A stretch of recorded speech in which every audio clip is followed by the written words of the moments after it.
خب انرژی خانی امروز در رابطه با بعد عاطفی شماست.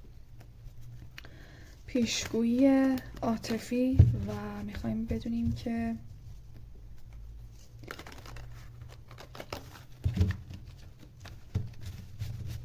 به لحاظ عاطفی چه داستانی داره واسهتون اتفاق میفته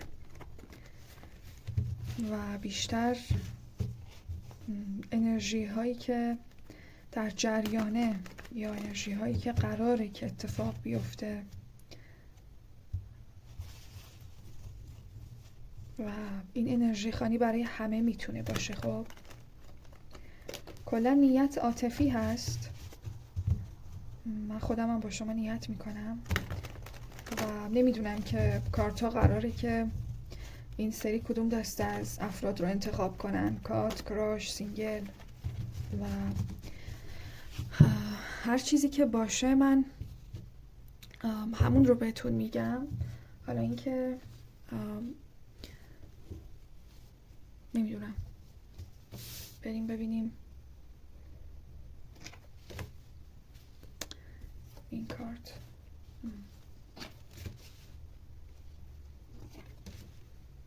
ببینیم داستانش چی میتونه باشه.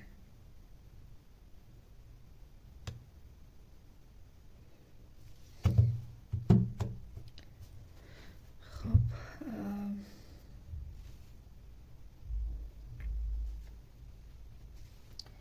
اول من یه نگاه به کارتاتون بندازم.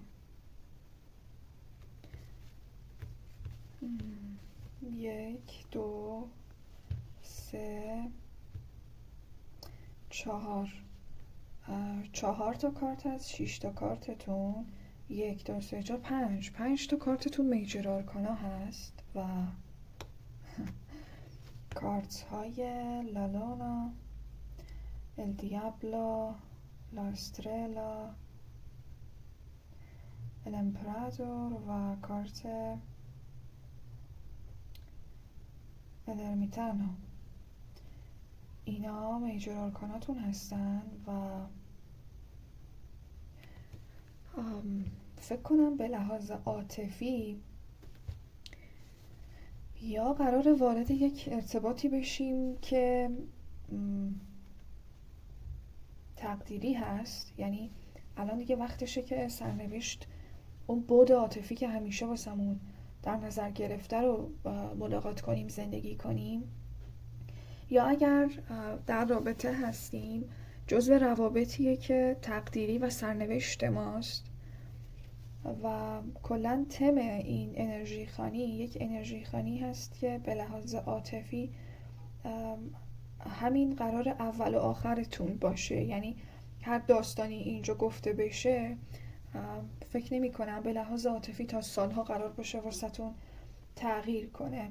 5 تا کارت میجر آرکانا رو دارین و عجیبه که در این انرژی خانی هم کارت دیابلو هست، هم کارت دویل و کارت هرمیت، شیطان و خداوند اینجا هستن. 2 تا کارتی که منسوب به این انرژی های تاریک و نورانی هست اینجا وجود داره و فکر کنم همین 2 تا کارت لب به مطلب رو برسونه به این جهت که شما در هر شرایط عاطفی که هستین، یعنی چه در ارتعاش پایین هستین، مثلا کسی تو زندگیتون نیست، سینگل هستین یا کات کردین یا رابطتون به مشکل خورده، چون اینکه یک رابطه ای رو دارین زندگی میکنین، همه چیز انقدر زیبا و پرفکته که نمیدونین تش قراره چی بشه، یا مثلا ترس این رو دارین که اگه رابطم خراب بشه، اگه چشم بخورم یا این داستانا. پس این انرژی خانی فکر کنم برای همه میتونه باشه و حالا در ادامه متوجه خواهیم شد. من از کارت آخر میخوام شروع کنم، از کارت لاسترلا، کارت استار، کارت ستاره و اینجا فردی رو نشون میده، یک شخصیتی رو نشون میده که رفته پیش فالگیر. خب و واسه شرایط عاطفیش، واسه بعد عاطفیش داره انرژی خانی انجام میده، فال میگیره و حالا ببین چون یکی از اینها شخصیت خانوم هست دیگری آقا هست، فرقی نداره که شما آقا باشی یا خانوم باشی، یا خودت انرژی خان هستی، تاروت ریدر، فالگیر، کفبین، علم ستاره، نجوم، آسترولوژی، یا اینکه به این فرد مراجعه کردی یا باید مراجعه بکنی، چون بخشی از تغییر و سرنوشت تو قرار از طریق یک فال و یک کفبینی بهت گفته بشه. و چون کارت استار هست، مثلا از وقتی ما بچه بودیم، از قدیم الایام میگفتن اون جاهایی که حالا خیلی زندگی اینجوری پیشرفته و ماشینی نبود، از طریق ستاره ها دریانوردا مسیر رو پیدا میکردن، از طریق ستاره ها میتونستن که راه خونه رو پیدا کنن. و فکر کنم اینجا شما راه خونه، راه عشقتون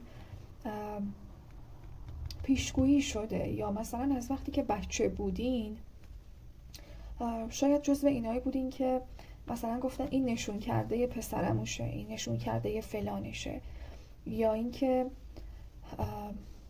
اگر شما معتقد هستین که با یک فال، با یک کفبینی، با آسترولوژی میتونم مسیر عاطفیم رو متوجه بشم، کاملا درست حس کردین. و کارت استار میتونه اینجا چون گفته شد منو یاد تفسیر شعرهای حافظ استاد کاکاوند میندازه، اونجایی که وقتی یه چیزی به زبون میومد میگفت که حالا که مثلا گفته شد یادمون باشه که سری بعد بیشتر در مورد این مسئله صحبت کنیم. اینجا شاید یه چیزی به حافظ، به شیراز، به دریا، ستاره میتونه ربط داشته باشه و یه چیزی که شاید گفته شده، شاید سالها قبل مثلا شما یه فال گرفتی تو ذهنت مونده، یا نمیدونم به هر طریقی شاید حس کردین که باید یک فال بگیرین، کفبین، نمیدونم هرچی. این کارت نشون میده که اون بخش از سرنوشتتون که مربوط به بعد عاطفیتون باشه اکتیو شده، الان تایم الهیش رسیده، الان وقتشه که ستاره بخت و اقبالت چشمک بزنه. و یک نشانه بخوام بهتون بگم، اگر آقا باشه یا مدل موهای خیلی خاصی رو داره یا همیشه از یک نوع کلاه استفاده میکنه. اگر خانوم باشه احتمالا رنگ موش نارنجی، مسی، رنگ موی که روشن باشه، بلند باشه، حالتدار باشه رو اینجا میبینم. و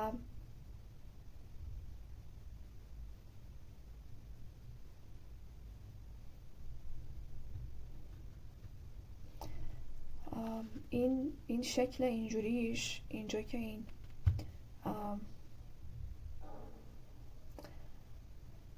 هم منو یاد اورانوس میندازه، هم این شبیه به یک وسیله‌ای هست که توی کشاورزی استفاده میشه، اسمشو دقیق نمیدونم ولی شاید ربطی داشته باشه به محیط روستایی، به کشاورزی. اسم این رو نمیدونم اسمش چی بود، ولی جزو اون وسیله هایی که مثلا بیل و کلنگ و داس و این چیزا، اینو هم تو محیط های روستایی من خیلی از اینا دیدم، یک دسته بلندی داره با این چیزا رو جمع میکنن. و فکر کنم اگر از یک خونه‌ای دور هستین، اگر امکانتون هست به خونه سر بزنین، یا اگر مثلا مادر بزرگی توی کلبه روستا هست حتما باید بهش سر بزنین. انگار یه بخشی از این پیشگویی در اون محیط قراره که واسهتون روشن بشه. کارت بالا سریش کارت الدیابلو هست، کارت دویل هست. و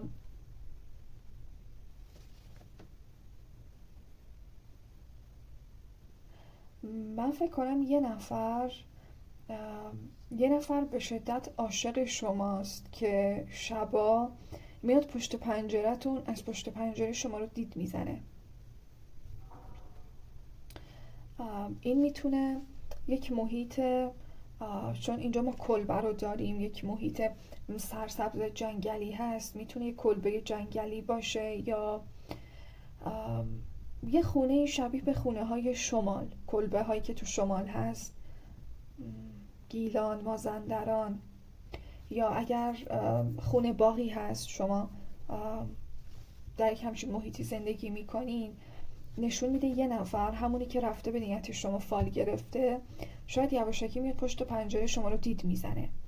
یک شخصیتی رو نشون میده که خیلی دلش میخواد که سر راه شما سبز بشه، ولی فعلا بسنده کرده به این که از دور شما رو نگاه کنه. از دور شاید شما رو داره میپاد، جاهایی که میری، کارهایی که میکنین، ولی انرژی این فرد شبا خیلی قوی تر میشه.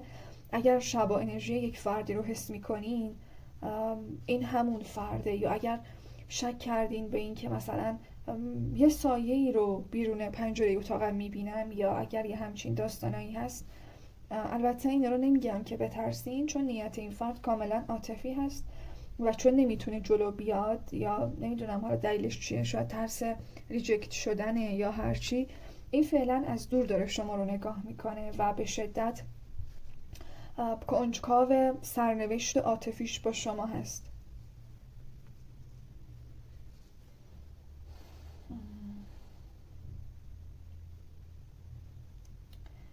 کارت بعدی، کارت اوروس و کارت هرمیت رو داریم. خب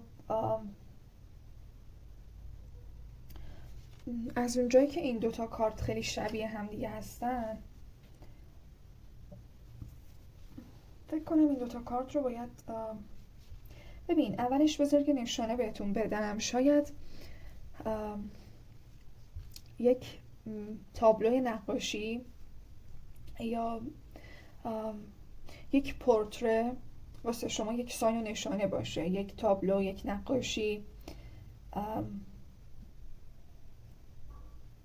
تو اتاق خودتون، یا یه جایی اخیراً دیدین، موزه‌ای، جایی، گالری نقاشی، یا یه تابلویی که هر جایی میتونه باشه. اول این که باید بهتون بگم یه نفر ورژن بدون لباس شما رو خیلی داره تصور میکنه با این دوتا کارت، یا یه نفر بالاتنه شما رو خیلی دوست داره، چه آقا باشین چه خانم باشین. انگار بالاتنه یه نفر خیلی قشنگه و حتی شاید اینجوری شما رو تجسم میکنه، یا دیگه خیلی بخواد رویایی بشه، شبیه به فیلم ها، شاید داره شما رو این مدلی طراحی میکنه، چون اصلا طرح رو هم اینجا ما داریم. یه نفر شاید نقاشی بلده یا سر و کارش با تابلوها هست. این میتونه ویژگی همون شخص مجنون و عاشق باشه. و نمیدونم این پیام واسه کدوم یکی از شما هاست، ولی یه چیزی که اینجا ذهن من رو درگیر کرده، ببین شما واسه یک فردی صد خودت رو گذاشتی و دلت میخواد که داشته باشی. ببین اینجا این داره پورتره این فرد رو نقاشی میکنه، نقاشی میکشه، این رو، چهرش رو، بالا تنش رو، خب، و به بهترین شکل ممکن هم سعی میکنه که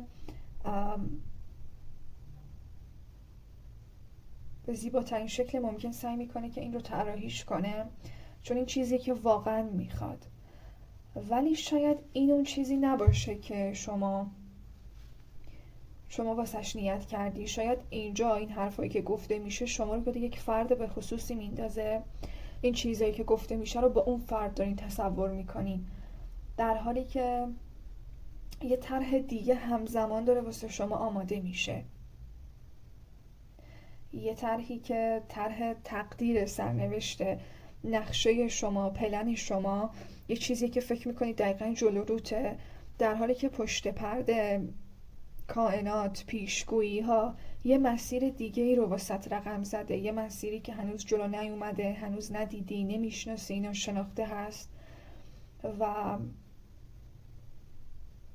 ببین حتی محیطشون هم کاملا فرق میکنه. این یه محیطیه که شبیه به خونه هست، سقفش بسته هست، تمش، رنگش فرق میکنه. ما یک چهره رو داریم اینجا رو تابلو، یعنی شاید همین الانش هم شما یه فردی رو داری تو زندگیت که عاشقشی، عاشقانه میپرستی، باش زندگی میکنی.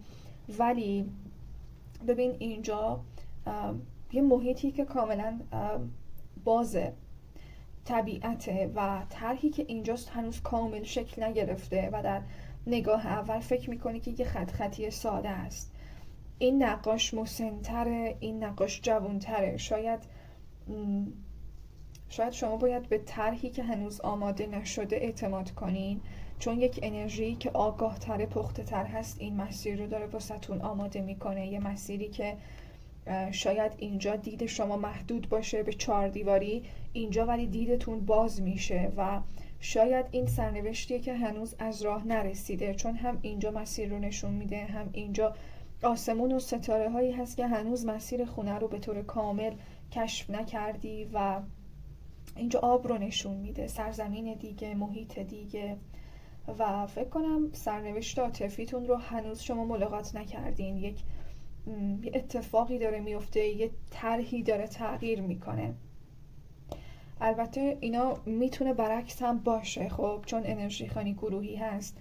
شاید شماها هنوز هیچ تصویر واضحی از آینده ندارین، از کسی که قراره باش ازدواج کنین، یا اگر فردی تو زندگیتون هست تصویر کاملی ندارین که من با این فرد قراره به کجا برسم و شاید به خاطر همینه که دارین پیشگویی میکنین و یه تصویر نصف نیمه از آینده عاطفیتون تو ذهنتون هست، در حالی که این کارت نشون میده این تصویر نصف نیمه شاید باید زمان بخوره بهش تا یک شخصیت، یک تصویر، یک پورتری کامل رو بهت بده. یعنی این بستگی به شرایط فعلی شما داره.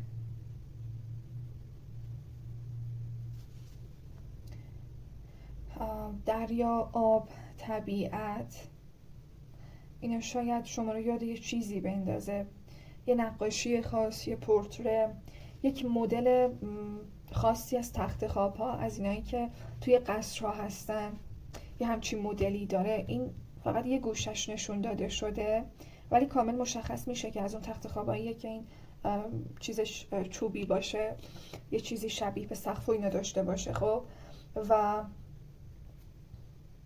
این پشتش آینه هست. تقریبا این مدل چوبیش اینجا تا نصف دیده شده و فکر کنم این همون مسئله‌ای باشه که به پیشگویی اشاره میکنه، چون معمولا همیشه یک بخشی از پیشگویی ها مبهمه، ناشناخته هست و هیچ وقت به طور کامل هیچ کسی نمیتونه یه چیزی رو کامل پیشگویی کنه. و نمیدونم، شاید مثلا شما بازتاب یه چیزی رو دیدین، مثل نقش ماه که روی آب میفته، مثل آینه که نمیدونم، شاید یه چیز ناقص، یه پیشگویی، یک ویژن، یک الهام ناقصی داشتین و انگار کشف آینده عاطفیتون در یک پیشگویی نیست، انگار مرحله به مرحله قراره واسهتون پیش بره، اتفاق بیفته. ولی چون قلب انرژی خانی شما یه طرحیه که داره تکمیل میشه و دارن روش کار میکنن، این میتونه همون انرژی کائنات باشه، انرژی هرمیت، انرژی کائنات رو مسیر عاطفی شما دارن کار میکنن، یک تصویر کامل رو تحویلتون بدن. و شاید شما اینجوری باشین که پس کی قرار این اتفاق بیفته؟ شاید حس میکنین که دیر شده، چون کارت ایت آف اوراس اشاره میکنه به پایان یک چرخه، خیلی کم مونده که این 10 بشه. خب و شاید شما در یک حالت مقایسه‌ای هستین، اینجوری هستین که نه دیگه از من گذشته، نمیدونم سن و سالم فلانه، یعنی شما فکر میکنی یه چیزی دیگه زمانش گذشته، چون تقریبا تم کارتای شما هم شبه و فکر میکنین دیگه واسه این مسئله دیر وقته. خب ولی اینجا یک آسمونی که کاملا روشنه و یک فرصتی بهتون داده میشه، پس اصلا نگران شرایط عاطفیتون نباشین. و کارت های آخرتون که لالونا، کارت مون رو دارین، کارت ماه هست و کارت امپراتور، کارت امپراتور. و این اولین باریه که یک امپراتور انگار تاج و تخت رو باخته و اول بذارین از این کارت شروع کنم. و اینجا ما یک ورژن امپراتور شکست خورده رو داریم متاسفانه، و فکر کنم این شما هستین. یک امپراتور زمانی امپراتوره که ملکش رو داشته باشه، قدرتش رو داشته باشه، کشور و تاج و تخت رو داشته باشه، وراث، نعمت، فراوانی، لشکر، میدونی، یعنی یه چیزهایی که اون جزئیاتی که باعث میشه یک امپراتور باشه، شما همه اینا رو باختین. و فکر کنم این شما هستین که واسه مسیر عاطفیتون کاملا سرخورده، افسرده، ناامید، ناراحت و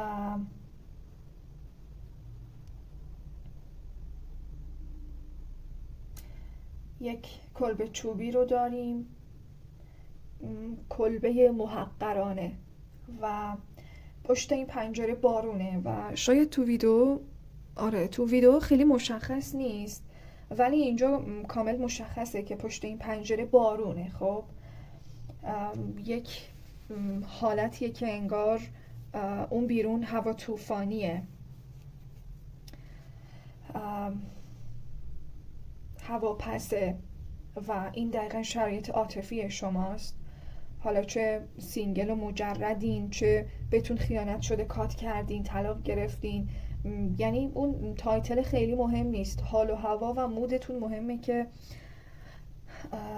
خیلی عجیبه اینجا این تصویر واسه من یه ذره عجیبه. علتش اینه که اولا که این یک امپراتوره، حتی اگر همه چیز رو باخته باشه، یک روزی، یک زمانی، یک پتانسیلی داشته که تبدیل به امپراتور شده. پس اولا که خودش رو نباید ببازه، اعتماد به نفسش رو نباید از دست بده.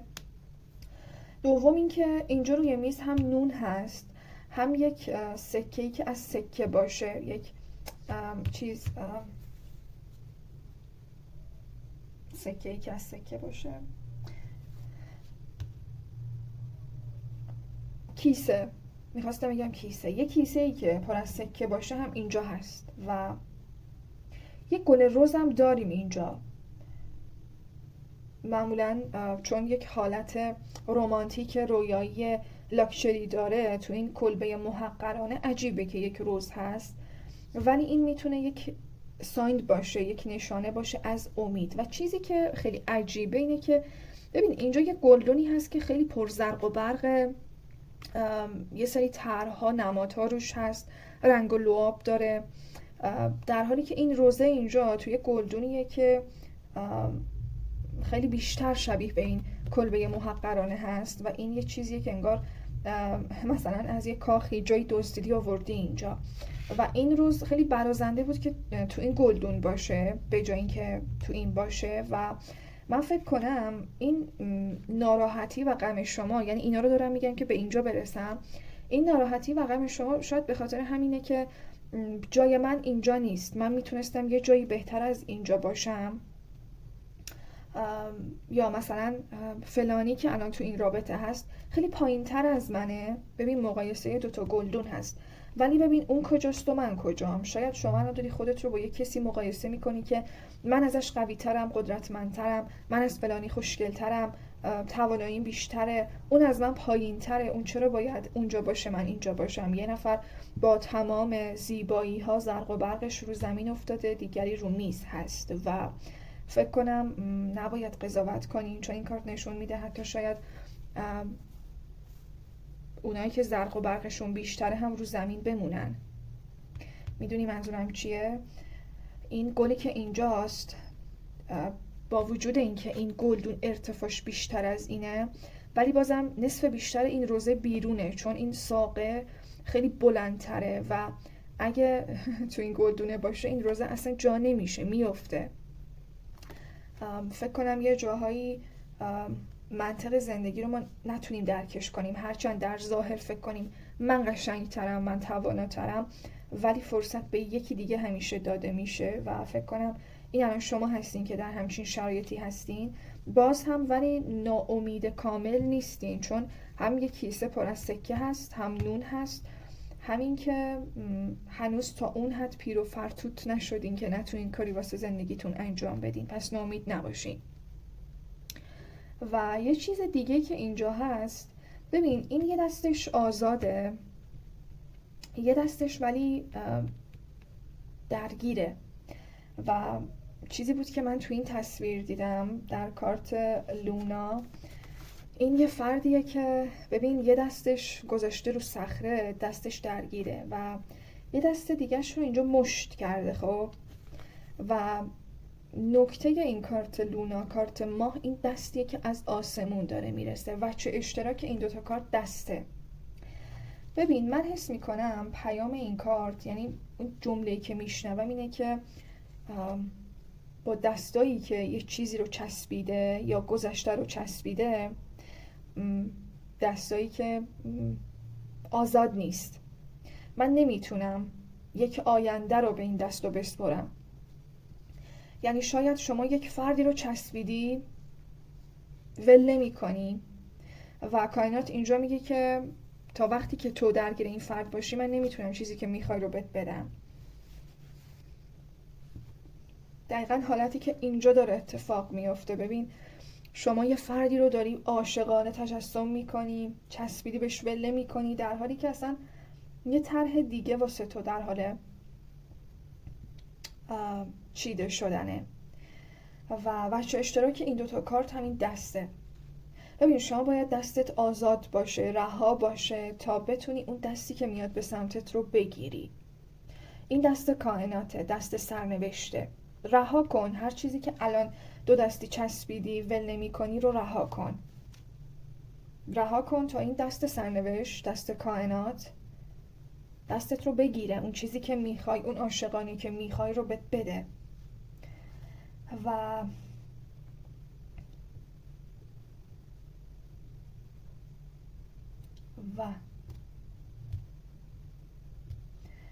و این که اینجا این پشت بارونه، ما اینجا آب رو داریم. ببین این پاهاش تو آبه، این یک محیطیه که خشکه، چارچوب بسته هست.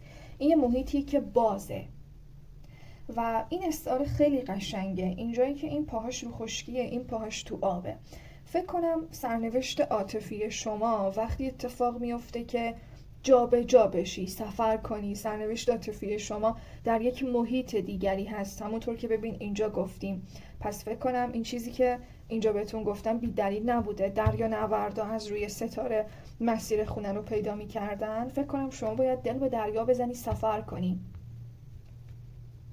به یه جایی که کلبه داره. شاید هم مثلا شما خودتون تو شمال باشین، در محیطی باشین که دریا داره، آب داره و باید به جایی برین که خشکیه. چون ببین اینجا همش این لیکه، این دریاچه.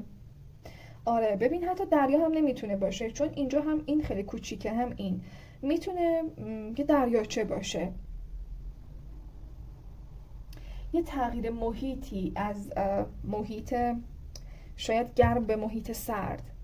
این آب، این خشکیه، در حالی که اینجا این نشونه رو داره میده که ببین این پشت بارونه. فکر کنم برای اینکه سرنوشت عاطفیتون تغییر کنه یا اون سرنوشت عاطفیتون که پیشگویی شده رو ملاقات کنین، باید محیط زندگیتون رو عوض کنین. و مهمتر از همه این که اون چیزی که الان چسبیدی بهش رو ول کنی.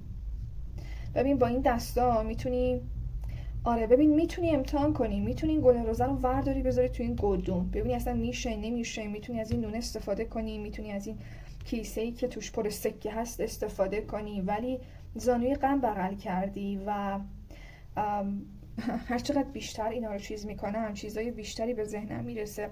اصلا چیزی که اینجا خیلی واضحه و من نمیدونم چرا الان دارم بهش اشاره میکنم، همون اولش باید اینو میگفتم. ببین من روی این کارت رو پوشوندم. چرا؟ چون این لخت لباس نداره ولی این داره. خیلی جالبه. ببین اصلا شاید بی لباس بودن استخر یک ساین و نشانه باشه، شنا کردن دریا، یا اینکه حالا خیلی عمیق‌تر بخوایم اینا رو تفسیرش کنیم، شما سرنوشت عاطفیتون از نو داره متولد میشه، یه شانس جدیدی بهتون داده میشه. چون این دقیقا منو یاد کودکی که تازه متولد شده، نوزادی که لخته بدون لباسه، و این دقیقا همون شانسیه که داره متولد میشه. ببینید دستیه که اینجا خیلی جالبه. من چرا از این زاویه بهش نگاه نکردم؟ شاید این دست دراز نشده که دست این رو بگیره ببره. ببین شاید این از قبل اتفاق افتاده، این دسته اینو گذاشته اینجا و این دسته کم کم داره محو میشه. یعنی این اول شاید یه بادی کامل بوده و این رو آورده اینجا تحویل داده، این رو گذاشته تو بود، تو شرایطی که باید باشه و الان داره میره. دقیقا همین اتفاقی که اینجا داره میفته. شما وقتی زمانش برسه، وقتی اون تایم کائناتیش باشه، در محیطی که باید خواهید بود و چون انرژی لونا، انرژی مون یک انرژی هست که معمولا سنگینی داره، پنهانه، همه چیزش کامل نیست، میتونه خیلی شبیه به همین کارت ستاره باشه. این پیشگویی که همیشه گفتیم یه بخشی از پیشگویی ها ناقص هستن. و قلب انرژی خانی شما که همه چیز رو اصلا گویای ماجرا هست، طرحی که از نو داره زده میشه، طرحی که در ابتدا به نظر میرسه خیلی بی‌معنی هست، در حالی که هنوز کامل نشده، زیباترین شکل ممکن رو قراره تحویلتون بده. و بذاری من بیشتر نگاه کنم.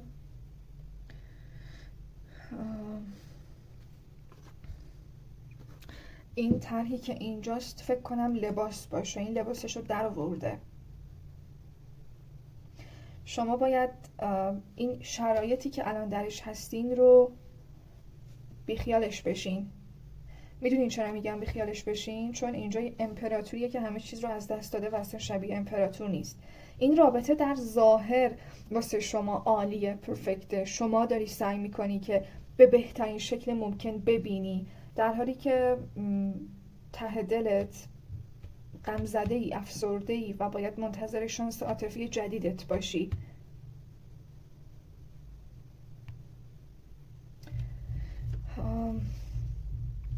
اگه بیشتر تایم بذارم، بیشتر نگاه کنم، قطعا چیزای بیشتری رو از این انرژی خانی کشف میکنم، ولی خسته شدم. فکر کنم که جزو اون انرژی خانی هایی بود که خیلی انرژی ازم گرفت و چون هم انرژی دویل رو داشتیم، هم انرژی مون رو داشتیم، انرژی همش سرد و گرم میشه، خب در ارتعاش بالا و پایین داره جابجا میشه. به خاطر همین بیشتر از این دیگه نمیتونم ادامه بدم. امیدوارم اون چیزی که به دنبالش بودین، منتظر بودین بشنوین رو اینجا شنیده باشین، ساینی که به دنبالش بودین رو اینجا دیده باشین، دریافت کرده باشین و هر چیزی که به صلاحتونه، هر چیزی که هرمیت صلاح میدونه واسهتون رقم بزنه از این حال خراب، از این جایگاهی که فکر میکنین شما لیاقتش رو دارین که بهش برسین، همین واسهتون اتفاق بیفته و از این فرشی که افتادین روش به عرش اعلا برسین و این دست کائنات، دست سرنوشت که اینجاست به کمکتون بیاد و اون عشقی که منتظرش هستین رو بهتون بده. مسیر عاطفیتون پر نور باشه، هموار باشه. چیز دیگری نمیبینم. این تمام چیزی بود که تا اینجا شهودم یاری کرد براتون تفسیرش کنم. اگر جزئیات بیشتری میخواین باید فال شخصی بگیرین. مرسی که هستین. منتظر ویدیوهای بعدی باشین. تا درودی دیگر، بدرود.